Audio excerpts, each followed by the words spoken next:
Uh, Hi, I'm John, and I'm a gamer. Hi, John.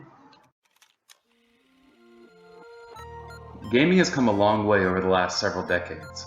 The debate on whether the medium is art has largely ended with a very conclusive yes, and around the world we're finally seeing people treat it with more of the respect that it deserves.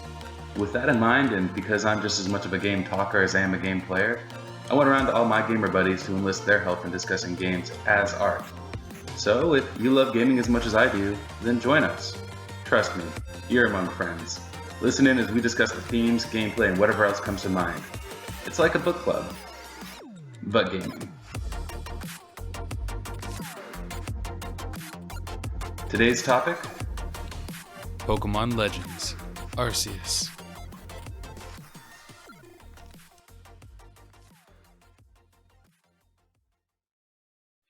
Hello and welcome to the 13th episode of the Book Club of Gaming podcast. I'm John, your host, and with me again today is Russell. What up? What up? And this is going to be a little bit of a different take on the podcast idea. First of all, this is the first time we've ever had just a one-on-one chat style podcast. I'm kind of excited about it. We'll just sort of see what the energy is like. Second of all, this is not a game that we're talking about this week that either of us has as of yet finished. Mm-hmm. So this is going to be a first impressions podcast for Pokemon Legends Arceus, which I've been, playing since pretty much the day it came out. I don't know about you, Russell. Did you get it day one? Yeah, and I'm hooked. I think it's great. It's just like, time restraints of having a regular job are kind of like, damn, I just want to sit down and play this game, but I got work to do. It's like, I want to play it. It's very addictive. It really does suck you in. And the benefit of being on the Switch, because it really does lend itself well to that pick up and play style. Surprisingly, yes. For a lot of games like that are kind of this open world exploration style game, usually there's some problems with pick up and play. This one is very easy to pick up and play. I think they nailed the formula just off the bat. The formula for the actual game itself is great. Yeah. Why don't I let you lead in with the questions? I'm pretty sure that this one, I got a lot of good things to say about this game. Oh, yeah. So there's a lot of really cool changes that they've made to the way the Pokemon operates. And the first question I wanted to ask would be, what is your favorite change so far that they've implemented? Open world. I mean, you know my style of games. I love a good open world exploration focused game. This game feels like you're in an open world space. You're moving, you're exploring, and it feels more like there is a type of joy that comes with discovering the new Pokemon every time you see them, more than just like, oh, I ran into the field and you get the spiral thing. There is really a joy of like, holy shit, it's a Gyarados just chilling in the air, flying around because what? But yeah, there's joy to it. And I love the way that it really is just like the experience of what I've always wanted in Pokemon is there, discovery. And it feels great. The actual overall feel of the game is excellent. I agree. I really enjoy like just how much seeing this Pokemon out and about affects the feeling of it being an actual environment. Yeah. I still don't think it's 100%, obviously, but like compared to what we've had in the past, like I think that the closest comparison would be something like the wild areas in Pokemon Sword and Shield, which were just like super lackluster. They didn't really promote any exploration. But good. It was a step. The wild area was a great step towards what I'm sure everyone assumed that this game was the next step of that whole thing. I mean, it was obvious. However, the wild areas were just like, cool. It's an area where there are Pokemon walking around that just turn into, less than random encounters. It was neat. It just felt gimmicky. It's like, oh, we changed the camera angle. Whereas this game was a lot more engaged. It lacked that element of it being you kind of connecting to the world, which I think is like you look at Breath of the Wild, Horizon, or any of like the really big open world adventures, like that big element of it is that you're not just interacting with the other creatures or people in that world. You should be interacting with the world itself. Exactly. And this really is doing a pretty good job at that. There are a lot of things that could be done better, but that could be said of any open world game because not everything can be Skyrim. Not everything can be a full service Bethesda game when it comes to big old open worlds, and not everything is going to have all the problems that come with Bethesda games. This is Actually, I'm going to draw an odd comparison to this one. I feel this has more in common with a game like Pokemon Snap versus regular Pokemon. Yeah. Not that there's anything like mechanics wise, well, actually, kind of, you're throwing balls, but in the sense that you're actually seeing the Pokemon universe in a way that you've never really seen it before and actually interacting with these creatures in the wild. And I do like the fact that they do not just run into you and then all of a sudden you have a battle. You get the option to choose to battle them. And I like that a lot. I also, honestly, I thought it was going to annoy the hell out of me, but I like the idea that when the Pokemon attack you, you actually have like life issues. Like if they hit you too much, you're down. Mm-hmm. I like that. It gives it an actual sense of, there's some danger here. It's not just your team fainting, it's you fainting. One of my favorite things about the Pokemon Snap games, especially the first one, is just that sense of like danger that you get. Like that one level that starts with you in the rapids, like you actually feel like you're bobbing through the rapids. Yeah.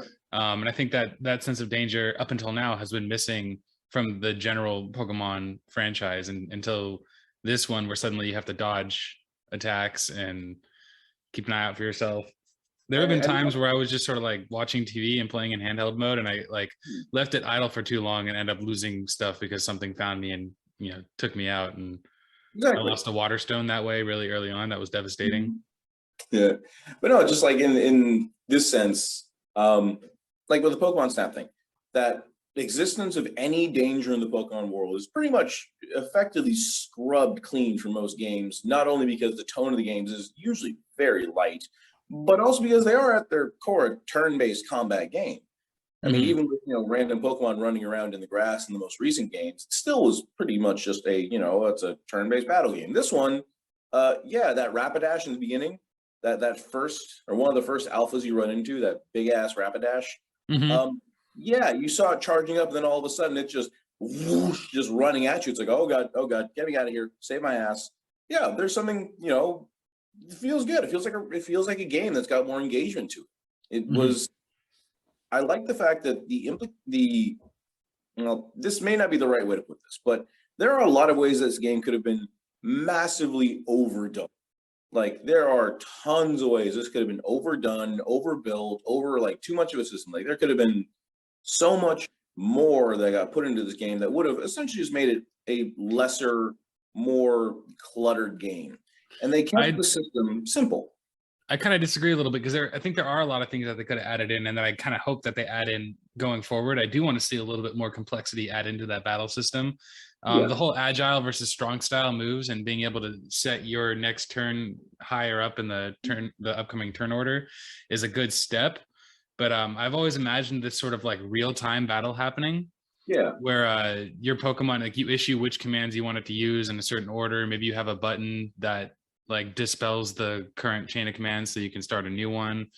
And then like your Pokemon are like, you and the opponent are fighting in a real-time thing, and it's sort of whether or not but again, that's super complicated. It turns like an old Final Fantasy style real-time battle where pretty much the only thing you're really going to get out of it is that like scrolling time bar says which Pokemon goes first, because you can change that. You have to change the core 4-move system of Pokemon unless, and I say unless because I feel like this would be a very drastic change once again and require a very different type of game. You are essentially taking control of your Pokemon. Each of your 4 face buttons turns into a move, and you utilize them in real time. Which I think there was the Pokemon.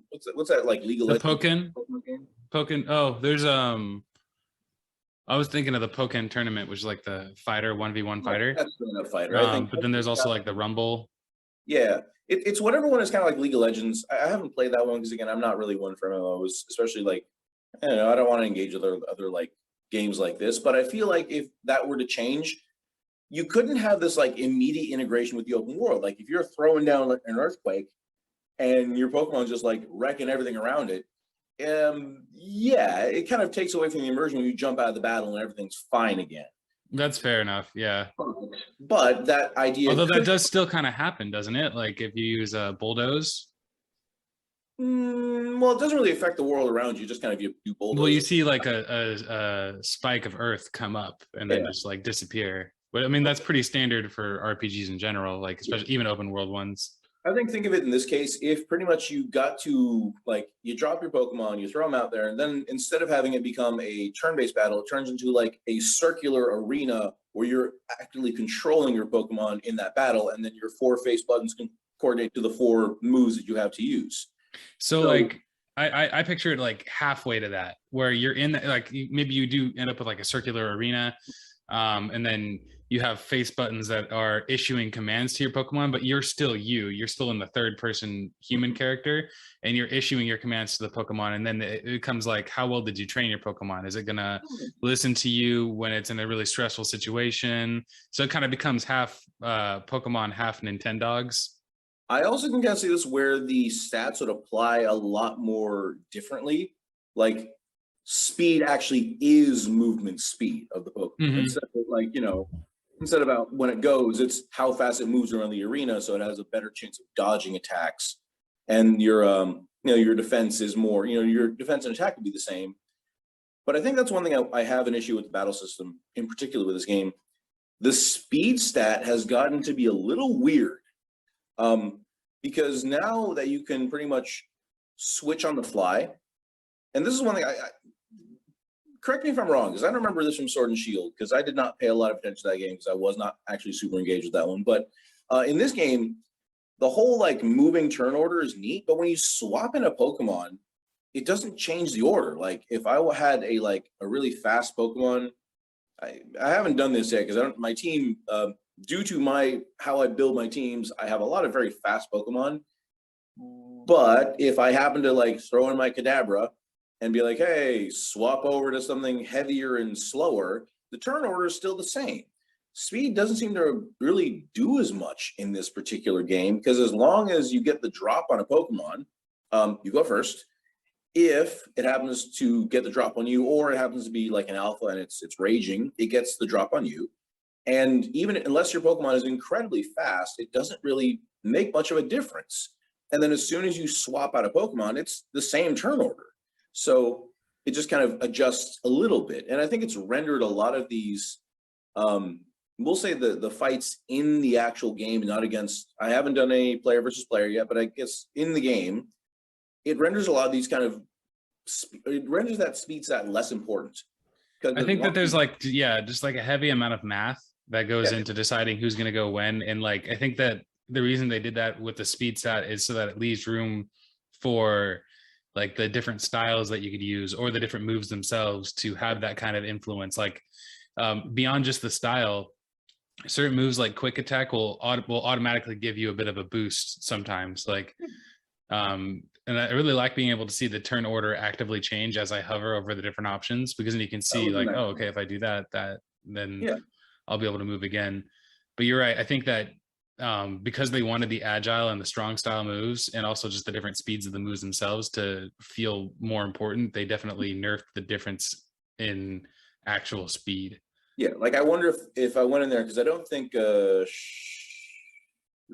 forget the name of that bug Pokemon that looks like a ninja, that like insanely fast one. I'm like, okay, if that one's in this game, which I don't know if it is, but if that was a Ninjask, if that was in this game with its insanely high speed stat, does that mean that the most turns I can get are like 2 in the throw and agile style? And like, does that mean I could get up to 3 different attacks against something? Or is it really just kind of like the best I can get is 2? I actually have gotten 3 attacks, I think, once. Very fast then. So yeah. I'm trying to remember. I mean, I hope I'm not just making this up, but I think I remember getting 2 agile attacks in, and then 1 strong attack before the enemy could attack. So was your enemy stunned first? No, I think it was just that they were really slow. Okay, all right. Well, and I think I was using I don't remember who I was using, but it was a really fast Pokemon. And I think what it was I used 2 agile quick attacks and then a strong style, you're really bumping the turn order a bit. Okay. Yeah. So he's like, if you really know, like if you're really into that, get into the right situation, I guess it can do that. But I guess that's kind of like the thing is like, okay, how great is that speed stat versus how is it not so great? Like I'm thinking in this situation of an insanely fast Pokemon versus a not so fast Pokemon, does that mean they can get 3 separate attacks in versus this other Pokemon's 1, or is it capped at a certain point? And it's like, all right, because my thought, if you're playing the regular game, speed stat means who goes first. And that first for a sweeper is pretty darn important, because if you want to sweep with something, you got to go first. If you don't go first, you're out of luck. In this game, a sweep, you can negate a sweeper by just catching a Pokemon by surprise. I can go first with like an insanely slow Pokemon. Right, and I think that is a part of why they made that decision to nerf the speed stat importance itself, is so that like you could have situations where you are actually having to strategize which moves to use when, because I can't lie and say that I didn't get a like big serotonin boost when I was able to get those 3 attacks in and just wipe out that Pokemon. Like it felt really good. It felt like, oh man, I made the right decisions for that battle, which is not something I often have in a Pokemon game. Usually it's like, did you choose the right type? Cool. Like you made the right decision. There's something I was going to bring up again with the moves and such, and like how the game functions. Is it just me, or maybe I'm just getting old for Pokemon? Maybe my sense of like gameplay is not the same, but do your Pokemon seem to get knocked out a lot more often, or is it just me? I think they do. Yeah, I'm not sure if that's due to the nature of how the game plays, or it's more engaging to battle in this one. But I noticed myself going through potions real fast. Yeah, I think the fact that you have to really craft them too is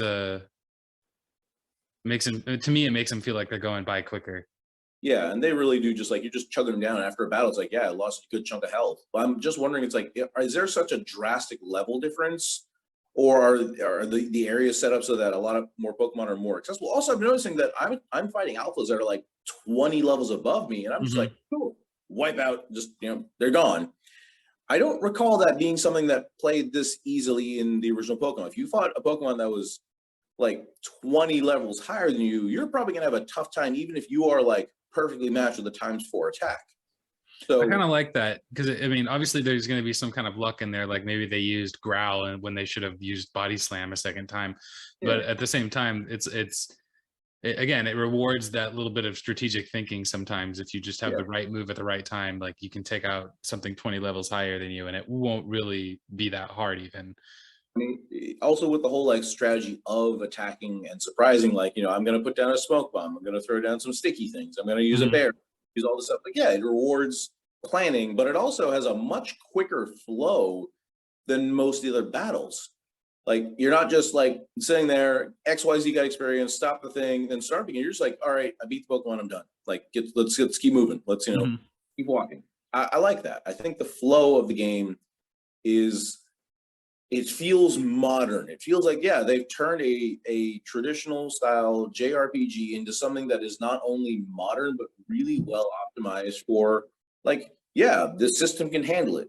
People want games like this. They want to be more engaged in the world, and they did a great job at it.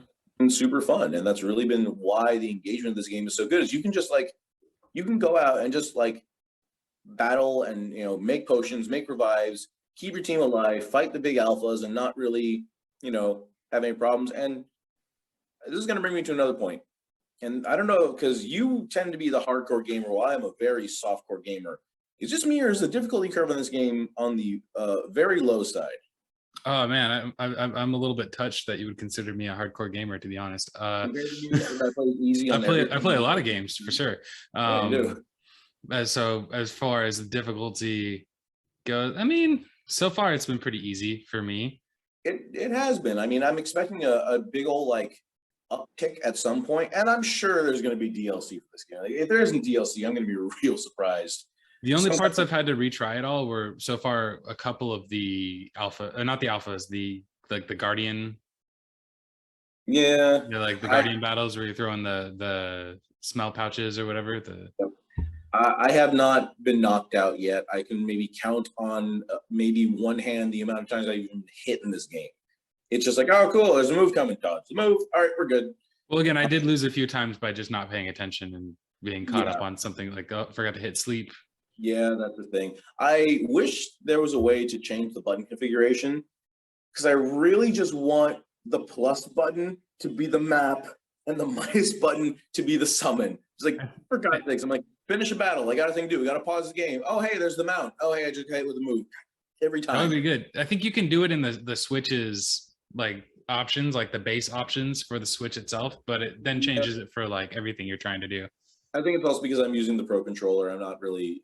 I haven't found myself enjoying this game just handheld. I feel my age, but also this game is it rewards looking at the visuals. There's a lot of things that are really hard to see when they're small. I've Like, mostly played it in handheld, and I guess I need to like really check it out and look at the areas, because so far I'm like, yeah, the graphics aren't crazy. They're good though. They're better than they were in Sword and Shield, in my opinion. I don't understand why people are really complaining. The one thing Sword and Shield had over it were certain design choices. Like there's more memorable areas, I think, like the glowing mushroom forest. Yeah. But like, because you can't really make you can't make a controlled environment here. You're making an open environment. So yeah, some of these things are going to be less memorable. And to that extent, I actually really don't hate the environments. I think they are sufficient to what the game is and keep the tone of it consistent. But then again, I don't mind bleak landscapes. I don't mind like I love rolling hills. I love little foresty. I think that there is a way that this game could have a lot more going on. But yeah, I think they're good. I think it's like this is really good for Pokemon Legends 1. Like I'm really excited for Pokemon Legends 2, 3, Pokemon Legends Rise. And you know, like I do imagine, because could you imagine Pokemon Legends set in the exact same maps as you get from Monster Hunter Rise? I would love to see just a crossover. I mean, like, come on, guys. Well, yeah, first of all, but even just like to have that level of depth in the world design, like to have each of those areas be like that explorable. Because you were talking earlier about like how the open world was super engaging, and a lot of times it is, but I also feel like it doesn't quite often have as many little secrets as we would get out of something like Rise. Like it's like kind of have the Breath of the Wild problem, where you almost have too much room and not a whole lot significance to certain parts of it. Yeah, I don't really mind that, but I think the issue with Rise and this is that Rise's gameplay and the way the world is set, they're not open worlds. They're big, but they're arenas. Like they're made for everything, and that everything in Rise is made to be so specific and so constructed. If you made this game with worlds like that, you're looking at something close to Monster Hunter World, where you have a very like that game is a big chunk of memory, because that's a lot of work, a lot of design time, and a lot of it's a very expensive game, because that's just a lot of manpower and man hours put into making something like that. Now, honestly though, I think if you look at something like Skyrim, that used a lot of terrain to its advantage to really make like scale and depth, where Skyrim is still surprised. Every time I re-download Skyrim and try to play it again, even though I just can't, because I played that game to death and I love it, but I just I'm tired of the Morrowind universe. I'm just like, I've done this enough. I'm good. But Skyrim used a lot of little tricks and things to make it seem like there was a lot more epicness to its already granted very epic world. It was huge and massive and big mountains, deep valleys, a bunch of like little settlements and random things dotted everywhere. But at the end of the day, it was almost, it wasn't randomly generated, but I felt like a lot of it was like, all right, someone going in there and filling the roads, filling the rocky areas. I guess what I really want is more verticality, I guess. Maybe not specifically the way that they did it in Rise or in Worlds, but like just like a little bit more like, you know, there's a couple of cave systems and a couple of, in like the first map, there's like one, but it really only has one direction that it goes in. I think there's a couple later on, but like, I think there's only a little bit more variation. I would love to see like a cave system like built into it, where I'm actually going into this cave and there's like some hints at lore, but really I'm just there to catch Pokemon. Yeah, just want to do that. I think one great example to kind of pull this to would be Genshin Impact. As much as that's like a mini free-to-play game, it's a pretty great game. Honestly, I really enjoyed that one, and I should get back into it once I get a computer that won't die. We got to do an episode on that. I started playing it. Yay! Yeah. I enjoyed it. I definitely, I'm getting myself a new computer sometime soon. I honestly kind of want to get back into it, because I really enjoyed that game for its. Honestly, I loved the world. I could happily just glide between mountains and have a great time doing it. The controls were simple. It was a good game that was engaging and fun and allowed for significant exploration. Now, that world also had the feature of climbing, which Pokemon doesn't. And I think that's kind of the next step, is adding that climbing element, but then you kind of are required to add a lot more verticality to the game. And I think in this case, with the way the game is set up, there's probably some complications that come with verticality. How far have you gotten into how many areas are you in? I am on the 4th one, and I am just about to step foot into it. Okay, so then you'll see then. There's verticality there. I'm assuming I think a lot of the things that you're talking about, and a lot of the issues that I have with the first few areas are are addressed in I don't want to put any spoilers, but in the 4th area I'm assuming it's a mountain you climb up, but yeah. But I think one nice thing I'd like to see is that it's not just the upward scale, it's the upwards and downward scale. Like, I want to see subterranean areas. I want to see things where you can, the cave systems, as you mentioned, like that being a normal thing. Like, in every other Pokemon, there's sometime you go into a mine or a cave or something and dig for your fossil. All right, that's normal. Like, upward and downward movement where to climb up something, you gotta like get on your deer and jump on it. Like, no, can I just trek up this freaking hill? Like, please. I do want to draw back comparison. You were talking about Pokemon Snap. Yeah. And the one thing, like even the original Pokemon Snap, even though the graphics were N64 graphics, the world was had a lot of detail to it. Like, every part of it felt like, and it's easy to do in a game where you have like a rail shooter style. Yeah.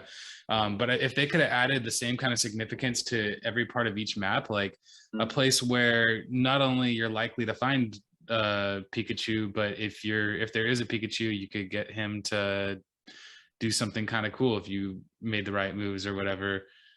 Like something with I don't know. I guess I just want a little bit more of a puzzle solving element, which I'm not sure exactly how it would fit into this game, but I love the idea of using your Pokemon to solve puzzles a little more. I feel like it could be something added to, like, you add additional things to that Pokedex and say, oh, Pikachu needs to do this thing. What do I have to do to make him like see Pikachu do a backflip? I'm like, what do you do to make Pikachu do a backflip? I don't know. Give him like a tasty treat and he'll do a backflip. Oh man, that's the kind of science I can get behind. Yeah, like, here's the Easter egg things. Like, I think that's something that is, I'm honestly kind of surprised so far, because I got a feeling there's probably got to be plenty of these things in this game, but I am a little surprised there aren't more of those things, because this is a Pokemon game. This is not a cheap game. This isn't a turn and burn. This is something that clearly some monetary investment got put in, and there's a lot of love behind this one, as far as I can tell. This is it's a smart game. It's made smartly. It's done with clear design in mind. And yeah, you figure there'd be a bit more something like, a little bit something extra in here. But at the same time, it's a big game. It's one of those things where who's going to program that in? Who's got the time to do that? And with that being said, though, I am interested to see how this series is going to progress in terms of what is going to come out of it. And my thoughts are that this is going to be the only game like this, and then this style is going to just transfer into the newest versions of Pokemon. Right. I would really love to see this format take up for Gen 9. Yeah, I mean, my thought is it's going to be is there's going to be Pokemon Leaf Green Legends, where it's hell yeah, you're replaying the original game with this format in mind. And an open world. Ooh. Yeah. So with gym battle, like I wouldn't even mind returning to gym battles, because like you could even make them somewhat optional. Like, I mean, we were talking about this the other day, and I can't remember the name of the actual anime, like the short anime series that redid Red and Green in a much more like. Oh, is it Pokemon Origins?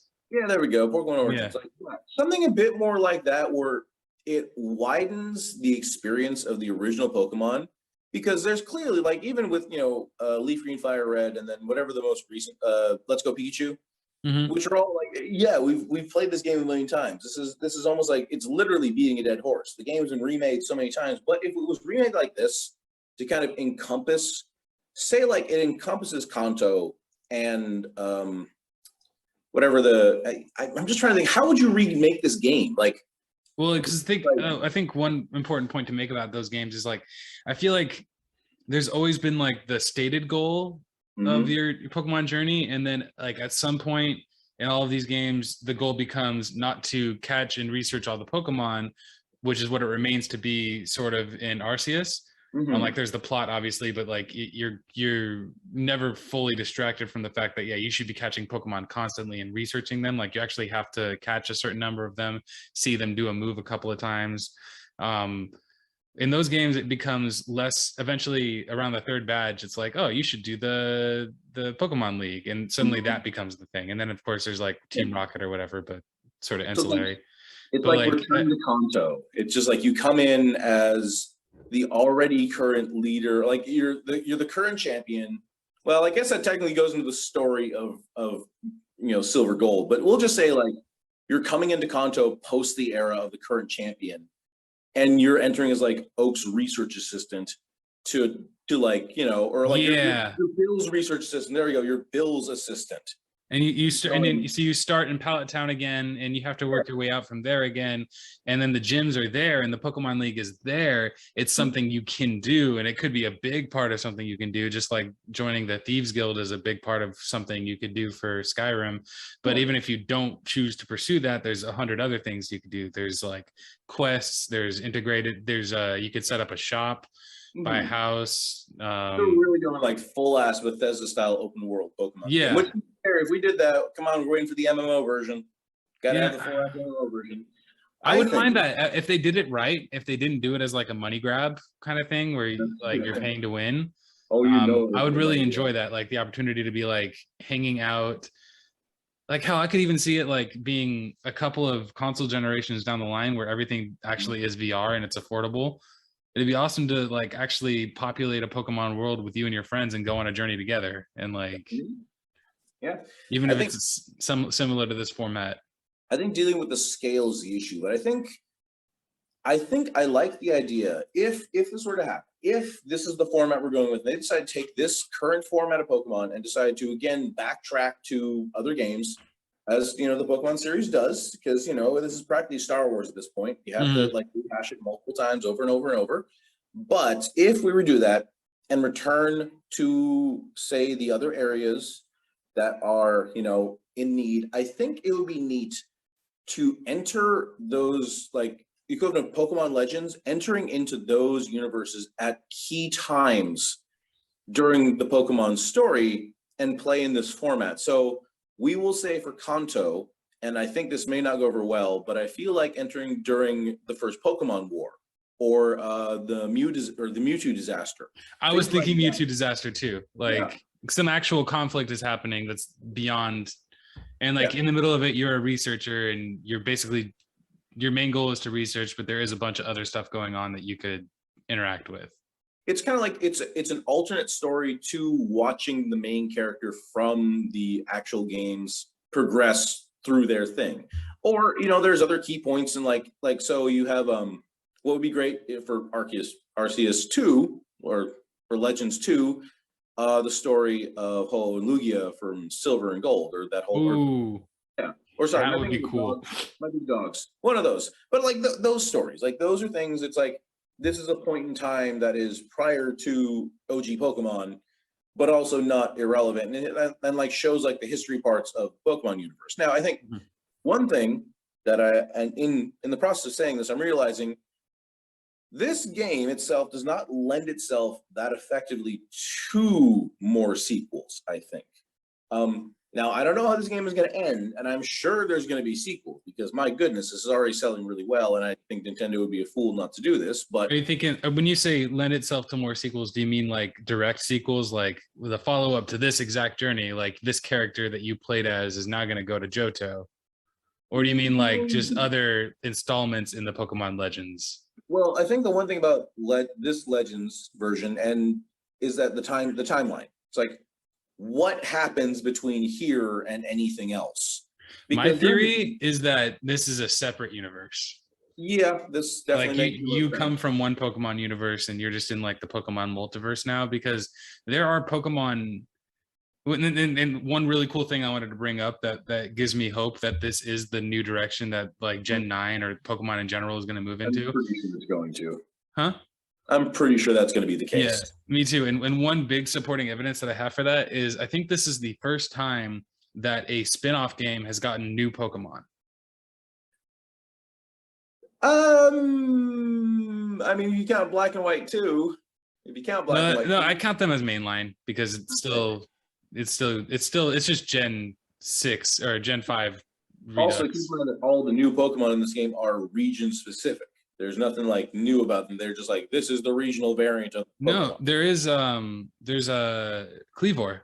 Cleavor's Yeah, not no, he's not a regional variant. He's a completely different Pokemon. He's a branch evolution. yeah, same with White same with Basculegion. They're all like evolutions of an existing Pokemon, but they're again regional. It's kind of like well, I mean, like, but this region, I know it's called Hisui, but it's supposed to be Sinnoh.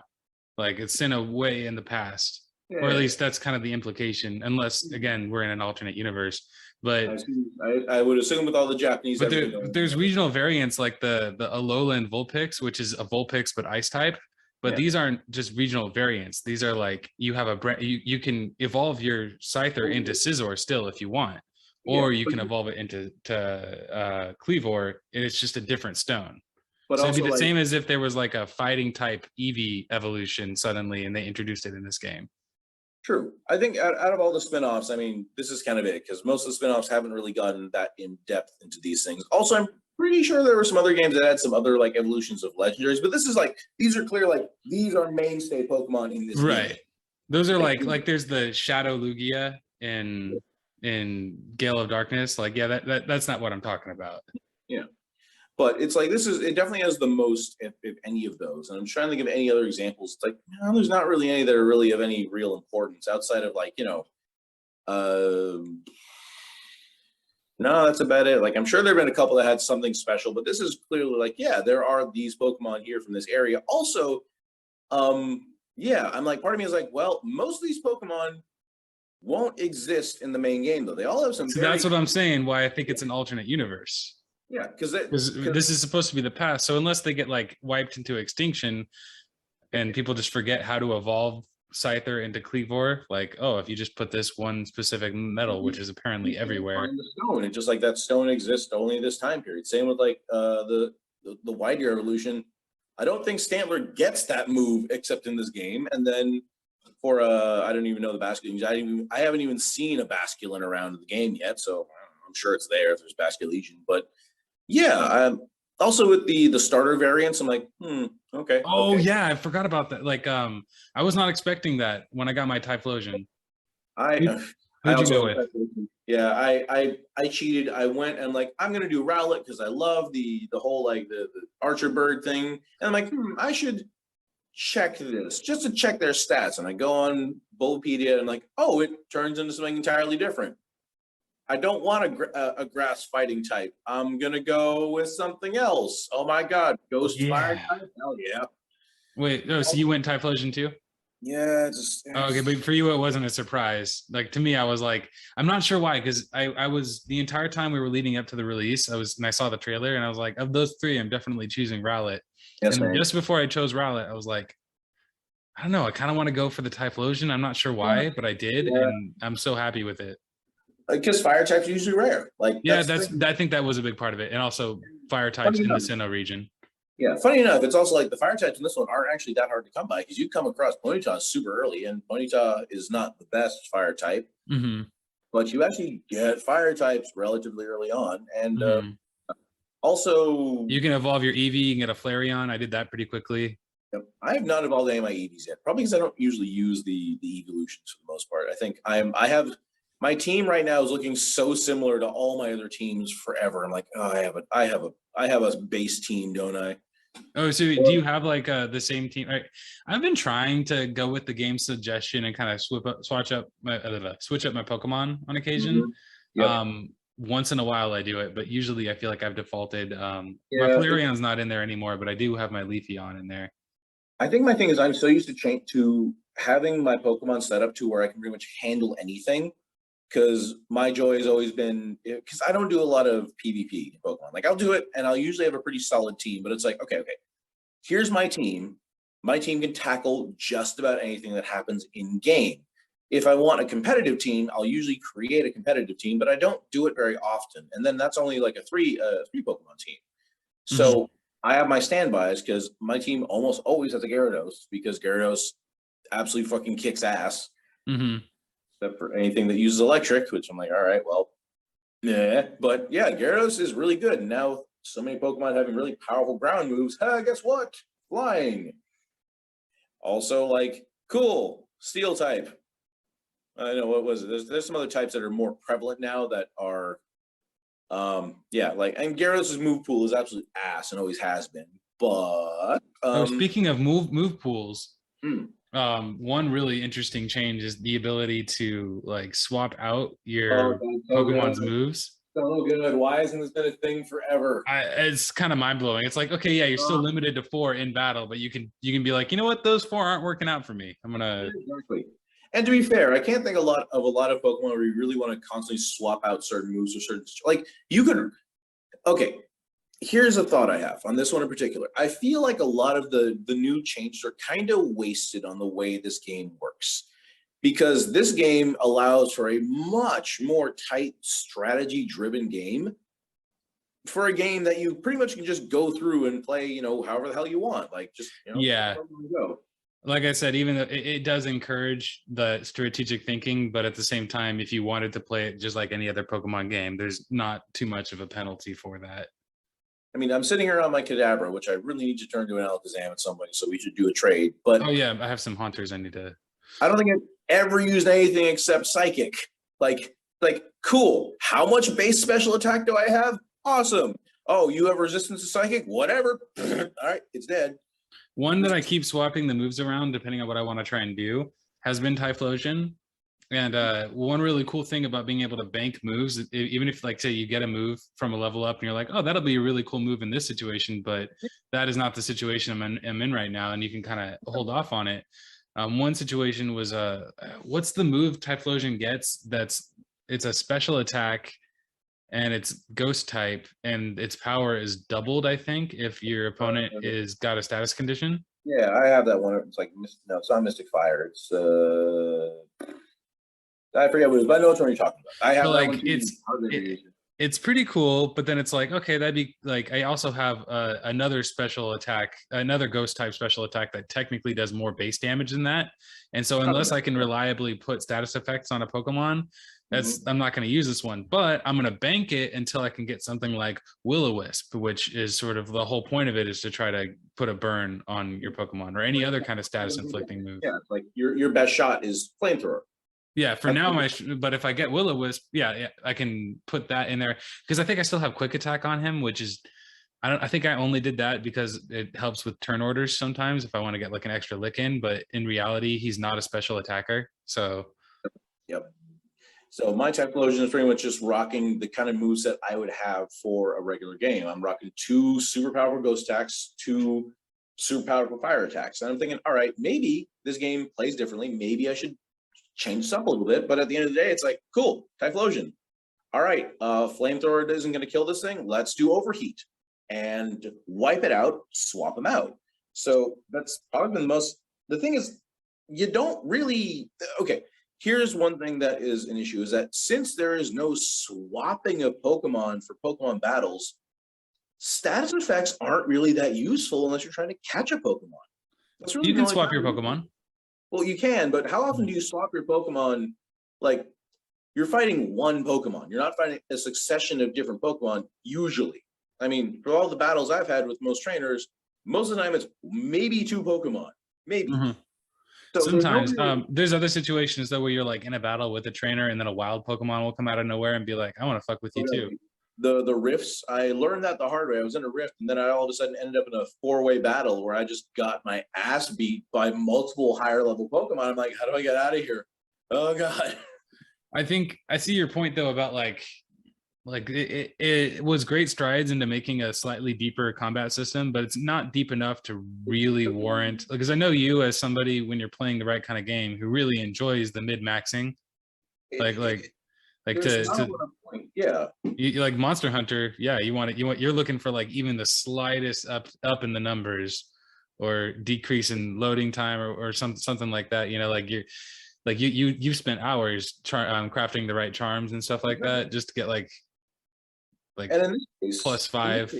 Yeah, like my current team is set up really well for a regular Pokemon game, and I'm finding that I never use status effect attacks. Like, coincidentally, sure, I'll use it if I'm trying to catch a Pokemon, but there aren't enough trainer battles to make those things useful. Like, I don't need to paralyze Pokemon to force my opponent to switch it out.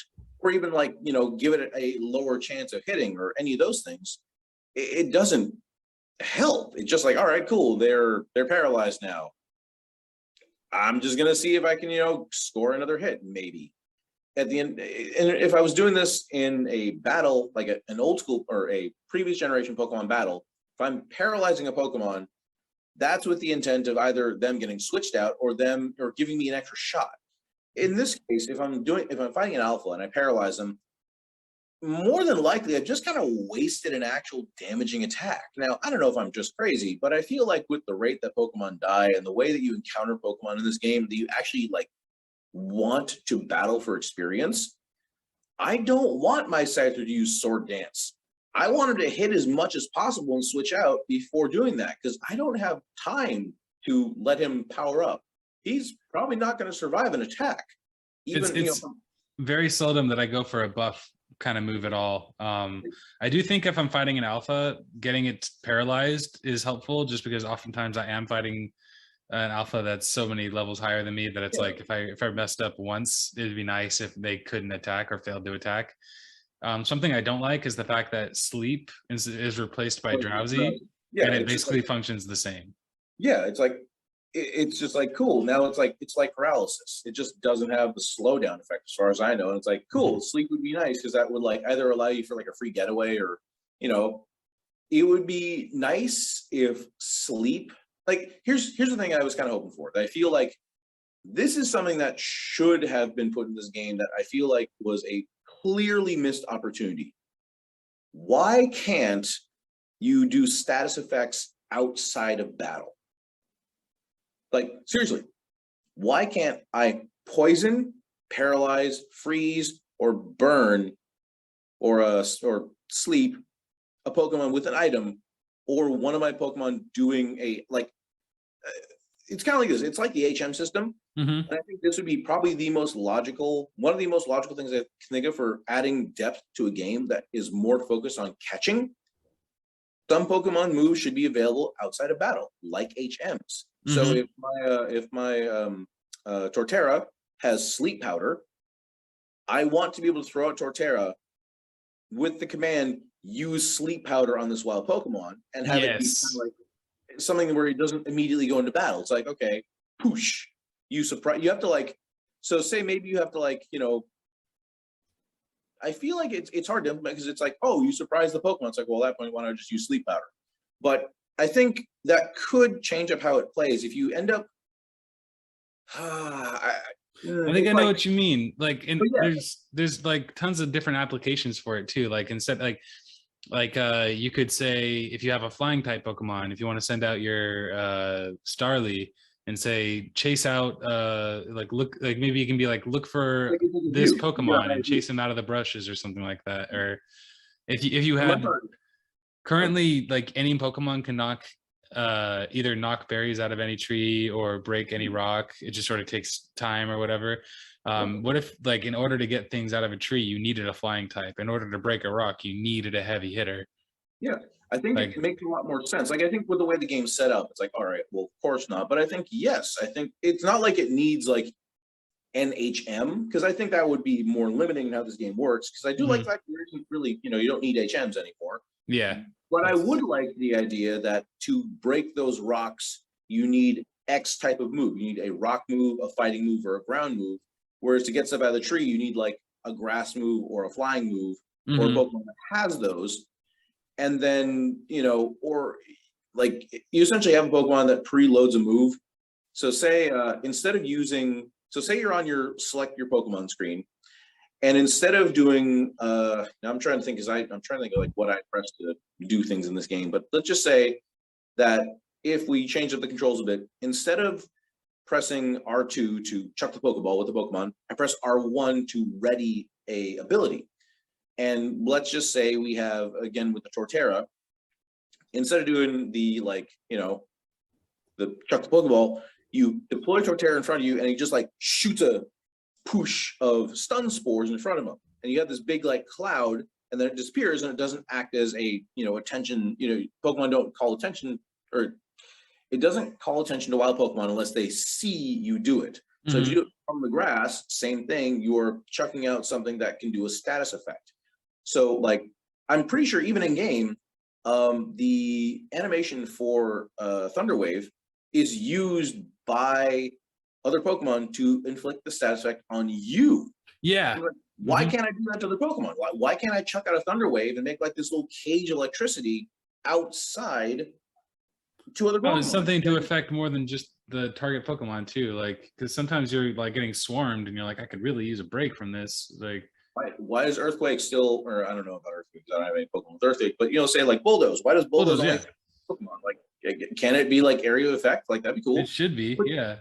Which I also think kind of is a little strange with the way this game is set up, because when you have multiple Pokemon in a battle, it's like, well, there's more that has to go into it. Like, it kind of like that area of effect thing. It'd be nice to have some attacks be area of effect. Mm-hmm. But then that does kind of encourage, it means that the idea that multiple Pokemon could engage you kind of goes to waste in this game. But we'll say maybe in future games there will be like maybe there will be some Pokemon that attack in groups. Maybe there's like can you imagine this, if you're like walking through the marsh, and instead of it being like one Toxicroak that jumps out, It's the Squirtle Squad.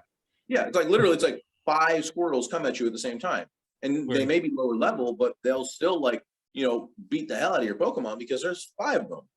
So I think in future games that may make more sense to have like one Pokemon that can do area of effect attacks. Mhm. And yeah, I think that would be a good touch. But again, that status infliction thing. Yeah, I'm kind of wondering at this point whether later in the game that will be a bigger, like, something that happens. If so, I'd be surprised that they didn't start to implement it sooner. But it'd be neat if like later on you get like paralyzing powders that you can throw, just like the bombs. I got a feeling there isn't. I mean, it seems like at this point in the game, since we're most of the way through the game, I'm pretty sure it's probably not going to happen. I figured that would have been something that would have been implemented and noted early on. I think you're right, and a big part of that also comes from the fact, you remember in the first Pokemon Snap you had Pester Balls. Yeah. In the newer Pokemon Snap they took them out, and the justification was that they felt bad, like they thought people wouldn't enjoy as much, like doing something to actively annoy Pokemon. True. And like I could see that, but I think that this is already such a different kind of game from like your standard Pokemon child-friendly adventure. It's like they could afford to go a little bit harder on it. Yeah, I mean, you're already chucking various things at these Pokemon. Like, in other games you throw rocks, and these ones you're throwing like, rotten apples. But Yeah. I think, yes, there is kind of a different tone to this game that I think. Ooh, there are things like that though. Like, so like maybe you can't put them to sleep, but the berries that you throw and the rotten acorns, they do have an effect. So I think if that item was essentially used strictly as the equivalent of stun, so that is another status where you can stun the Pokemon in the field with the Pokeball or the items, and that allows it to be more easily captured. But all the statuses do something independently. So like if you paralyze, they move slower, become easier to catch. If you make them drowsy, they move slower, become easier to catch, and potentially like sleep on the spot. If you do burn, they take damage before the battle. If you freeze them, they take damage before the battle. If you poison them, they continually take damage until, you just watch them take damage over time. And then you engage them in battle and they have damage done to them first. And I think all those things are all completely relevant in this game. Like, if you can get them confused, then you can throw like you throw a Pokeball near them and they jump into it. Yeah, or just like if they're confused, they like move around more radically. Or if you got an alpha confused, it like chases away other Pokemon. Oh yeah, that'd be cool. Yeah, I mean that could also be a thing with Pokemon engaging each other. Yes. So yeah, because they don't really engage each other in the wild the way that they engage with you. Yeah, it would be nice to see some more of that, because like that was one thing in Monster Hunter where I was like, oh, that's pretty sick. Yeah, they actually, like, of course they don't like each other. Yeah, it pretty much is like there are the rival type Pokemon. So like the metal ant and the anteater. It's like, yeah, there's types of Pokemon that are gonna fight each other for territory. Mm-hmm. And I feel like that those territory disputes would add a lot of flavor to the game. And kind of make this gives you advantages to capture a Pokemon while it's, after it got beat up by its rival. It's something that could add a lot of flavor. But again, this is, I think for what the game currently is, in its format right now, this seems like a very solid base. Yeah. All nitpicking aside, like I definitely, like we were just talking about, like I think that catching Pokemon, the way catching Pokemon outside of battle works is Mhm. perfect. I Yeah. love the over the shoulder targeting and throwing. I love getting sky balls and being able to do it from a distance. Yep. One of my favorite things to do is just to kind of run through a field, chucking Pokeballs at everything I see and not even looking back. Like either I catch them and they'll come to they'll go to my box, or I didn't catch them and I'm still just moving forward. I'm going to throw a Pokeball at everything I see. Unless it's like an Eevee and I'm like, okay, I'm going to catch that. I'm going to catch that. I'm going to catch that. I think that's one thing I wish there was. I think I'm just like, it's been taking a long time to get used to the controls, because there's just some things where I'm like, oh, I got to change a thing. It's like, goddamn, shift to the ball, shift to the Pokemon. I wish it was just like a dedicated, like, I don't know. I don't think the controls are bad. I think there are just some things that I just for a Pokemon game, some things feel a little janky. Yeah, there's some jank. There's like a lot of invisible wall clippage. Yeah. If you try to throw a ball anywhere near like a rock, Yeah, like it's gonna bounce off of air. Yeah. There are definitely some great things about the way the game plays. I think it over time I'm sure there'll be another version of the game where it's going to be more tuned. I have 0 doubt it's going to be probably this format's going to be utilized again in the future. But so far, it's so good. It's been good. I like the direction this went. And I'm a little bit worried. Like I'm really hoping that like Game Freak doesn't see, because I feel like they're really good at spotting criticism and not taking it like, I don't want to say this in a bad way, but like I don't feel like they're this way, but I'm just kind of worried that this could happen. That like if they see enough people reviewing parts of it that aren't perfect negatively, they're gonna think that the entire experiment was a failure. I don't want that. I'm pretty sure currently they're looking at this like a giant success. I'd be well, like early on, there was like a lot of people complaining about the graphics. There were a lot of people complaining that, again, that not everything was perfect. And yeah, no, it's not perfect. There's a lot of like no-brainer things to me. Like, why can't my Pokemon follow me around? Right. Yeah, I mean, it's a format that is new and fresh, and I appreciate the fact they kept it simple to start with. Essentially, figure out what works, what to expand on. Yeah, and I think a lot of this, just like the OG Pokemon, it's built on a format of it being comfortable, reliable, and something that doesn't really take it becomes complicated through the process of it. Intrinsically, it's not a complicated game. Intrinsically, it's very simple. And in this case, they did keep that very pick up and play friendly simplicity. We make Pokemon complicated because when people get to battling, they get really into it. I mean, some people like me get, I try. Okay, my whole thing is I'm trying not to look at my EVs and IVs in this game and like really, I'm trying not to think about too much. I'm not trying to worry about the final growth stats. I'm not trying to freak out about what this Pokemon is going to be if I don't give it these things at this time. It's hard because I like that kind of stuff, but also that was kind of the ruining factor of Pokemon for me, is that what's the point of playing this game unless I completely optimize my team to be the most powerful, amazing team possible, which meant hours and hours of eggs. And, EV training became so much easier, but then it's like, it's not about EVs, it's about IVs now. And you have to, and to get like ideal IVs means you got to like eggs and eggs and eggs and eggs and eggs, and then shinies, freaking shinies.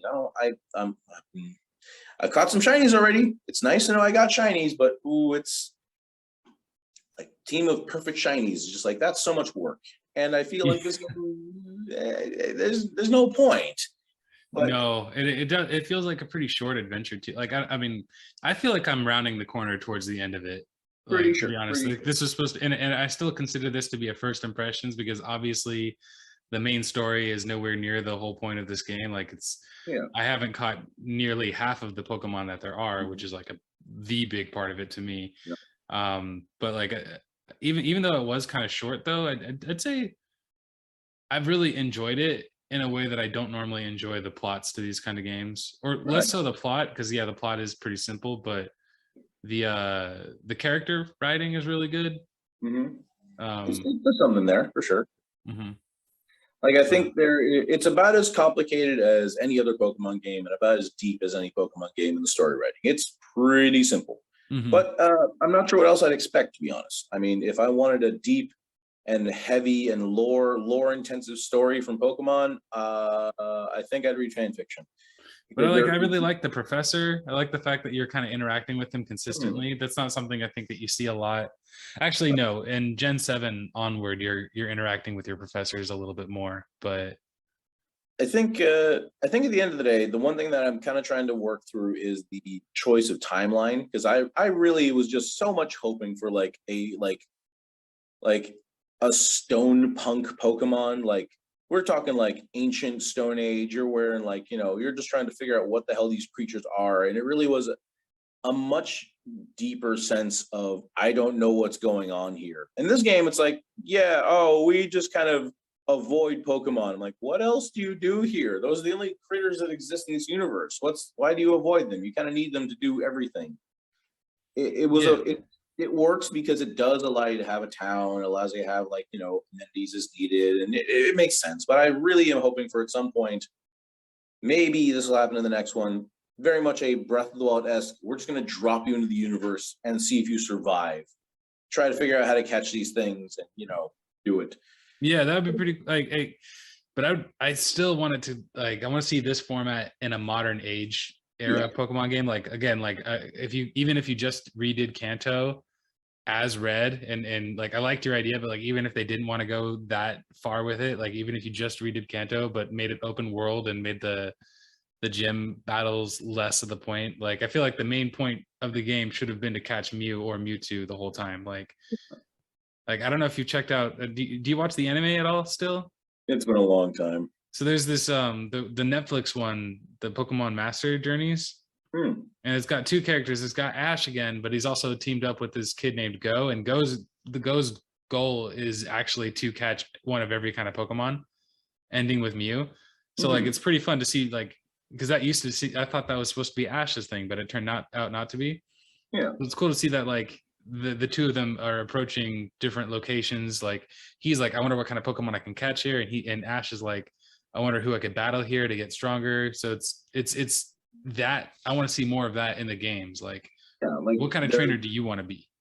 Yeah, like a true open world Pokemon has been something that is so elusive, because how do you make that game work and make it still feel like Pokemon? Like there's what's that other game that's coming out that is like another monster catching game, but it looks like you have like guns and skateboards and stuff. It looks pretty great. But I had not heard about this. Do you know what system it's coming out for?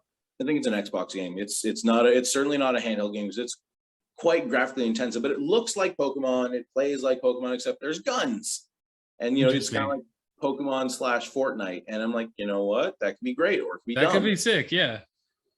But just the idea of like, the Pokemon universe is restricted. Like it is a very restricted genre, and the way that it's played. I mean, the idea of just changing, like, make Red and Blue into an open world, like, how would that even work? The worlds and parts of that world are connected by little doorways that go click, click, and then you're in a different world. Like, well, I mean, it would have to be completely redone. Like, I'd say keep the original map and then just like really redo it, and rebuild it. Yeah, rebuild it from the ground up. How would the scaling of it work? Because to make a game that size, where you're changing areas and walking around different way, like how would that feel? A lot different. How could you make it feel so much different than, say, Sword and Shield, where you're kind of walking around in a 3D, like a more 3D world? Like, how would it be different? I would say, again, you have to really make it an open world. Yeah, and it's like there's so many questions that come up with that one, but I think I will leave that for further exploration. One last thing I do want to bring up before we go, though. How much of a missed opportunity is it that you can't throw Pokeballs from the Stantler's back? I think I can't call it a missed opportunity, but it is an annoyance. However, it's like I have to get off every time. I think that's kind of the point where it's like, it makes it so the game isn't just a Stantler riding simulation where you're doing everything. But at the same time, like, well, they had to do it for the Basket Legion because it works. It's not game breaking.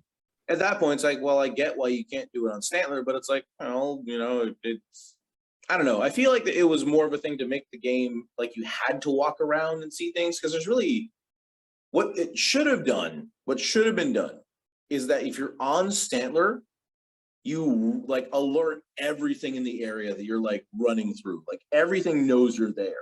That's you can't true. sneak up on anything. I think that should have been the case for if you're riding, because you can still kind of like slowly sneak up on something on Sandler or on Deer. I'm like, why? How is this possible? And I feel like it should be like if you're coming on Deer, everything knows you're there. Mm-hmm. So still chuck Pokeballs, but they're not likely to catch anything. That's a fair point. I think that should have been the mechanic. And I'm pretty sure you do have like a higher rate of being seen if you're on Deer. But even so, it should have been like a complete, like, yeah, you can throw Pokeballs, but that Pokemon had better be running away from you. And that's the only time you have to like run it down and catch it.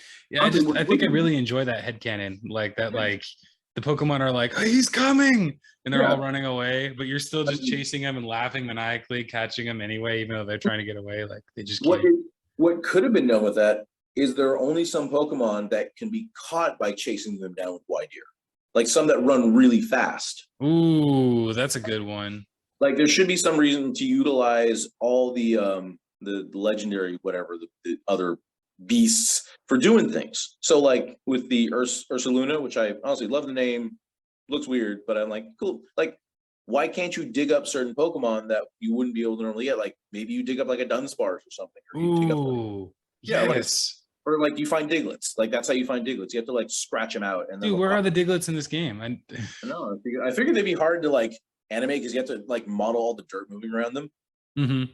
Yeah, or maybe I don't know. Maybe they're around, but I feel like they just picked a certain set. But like it's kind of like the idea of like I want some way to like I want there to be more engagement with like what you ride on. It makes sense. Like. Mm-hmm.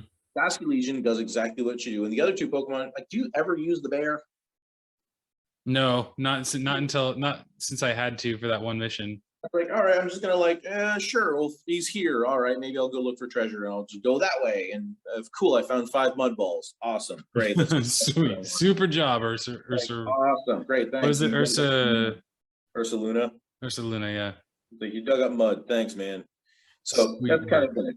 Anyway, phone is dying. All right, man. Thanks for coming on for this. This was awesome. This was great, man. Yeah. All right, then. What was that? Looking forward to finishing this game and see where what the DLC is going to be. Oh, heck yeah. Maybe we'll have to do a returnal to this this episode. And then the next Monster Hunter is coming out soon. Oh, like the DLC pack? Yeah, it's coming up. This is the first time they've done paid DLC, so I'm excited to see just like how much it like actually. I've been trying to avoid spoilers. I'm pretty sure it's going to be a whole new game. Like it has to be a whole new, at least a whole new area. Yeah. I'm pretty sure this isn't going to be like DLC. This is going to be just another game, as like what they did with World, where they pretty much said like, nope, this is DLC that connects to your main game. But essentially, what it is, it's an add-on game. Like you're adding like a whole equivalent of the same game, just ramming them together. It's not just like, oh, here's DLC, here's the new castle. Nope, here's a whole new like story and everything. A whole new world. And then G rank, so I have to get myself back in shape so I can just take my lance and poke my way through G rank. Oh. Yeah, I haven't played it since pretty much we last played, so I gotta hop on that with you. We pretty much finished everything except the Apex missions. It's like, yeah, I think we just have to do like the Apex Rathalos, and I think we just never got through that one. And then beyond that's true. How do we never do the Apex Rathalos? We kicked our ass twice. That's true. Kick our ass pretty bad. There isn't a lot more content because like what else, like at that point I don't have anything else I can make to make my game any better. My character is essentially like my only enemy in that fight is time because I'm untouchable. Like I'm just a fucking wall. If I ever take a hit, it's like cool, I'm alive because I'm a lancer. I have so much. Whereas I get carded at least once per hunt. It's been so long since I've been carded because I'm just like block everything, nothing hits me. I can't. Well, this is become not about Pokemon Legends anymore, so we should sign off the episode. But thank you again for joining me. It was great. Yes, it was. Everyone listening at home, thank you for listening to us ramble on about this new game we love. Yeah. And until next time, everybody, stay nerdy. Yep. Bye.